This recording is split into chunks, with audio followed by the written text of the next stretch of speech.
विधानसभा गतकाली जयपुर विधायक तारा प्रसाद बाहिनीपति को सरकार दलर विधायक कलर धरी गाली करने और निलंबन करने नहीं आज नवरंगपुर छात्र कांग्रेस विक्षोभ प्रदर्शन करिछि।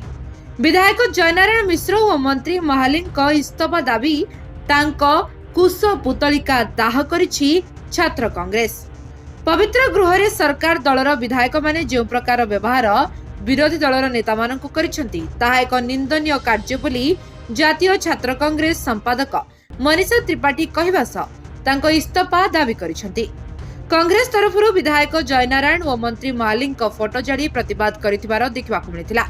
अन्यपटे शीघ्र विधायक बाहिनीपति निलंबन को प्रत्याहार करने को दाबी करा जायछि। देखंतु विधानसभा होउछि गोटे राज्यर गोटे मंदिर जोठी आमे संविधान रो शपथ नै कि ए राज्यर जनसाधारण जहाँ निर्वाचन करती से माने जनप्रतिनिधि रूपे संविधान रो शपथ नहीं कि गोटे राष्ट्र हित रे जो काम करा जाए ता प्रति निष्पत्ति नियंती किंतु से विधानसभा रे शासक दल निज दायित्व निभांती एवं विरोधी दल निज दायित्व निभांती। भारत स्वाधीन हेबा परठू आज पर्यंत प्रत्येक राज्य रे देश रे लोकसभा रे राज्यसभा रे एवं विधानसभा विधान परिषद रे समस्त शासक दल एवं विरोधी दल निज काम करती किंतु जो भले भाव में बीजेपी सरकार सत्तार जो मत गर्व तांकर बढ़ी एवं विरोधी उपरकू जो मैंने जो भाई भाव में आक्रमण कर अत्यंत निंदनीय एवं दुखर विषय जे ओडिशा भली राज्य जोठी स्वयं जगन्नाथ एकता शिखैतिले सेठी गोटे विरोधी दलर नेतांकर कलर धरा जायकी तांको ठेला जाउछे एवं तांको माँ भौणी गाली दिया जाउछे। एही सरकार बा ओडिया अस्मिता कथा ओडिया महिला कथा कहूथुला ए सरकार राजरास्ता रे चिल्लाउथुला महिला मानक सुरक्षा पाए आज से विधानसभा भली मंदिर रे माँ भौणी को गाली देव।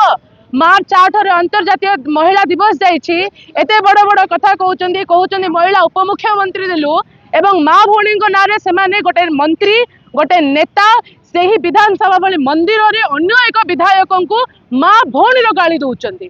जयनारायण मिश्र जने विधायक बंदे उत्कल जननी चलला समय रे निज सीट रो उठु नांती तांको पई तांको सत्ता तांको सीट एते इम्पोर्टेंट जे गोटे राज्य गान रे मध्य से निजको छिड़ा हबा एते मने करू नाहंती। सेमानकर गर्व सेमानकर अहंकार चरम सीमा रे पहुंची सारलानी।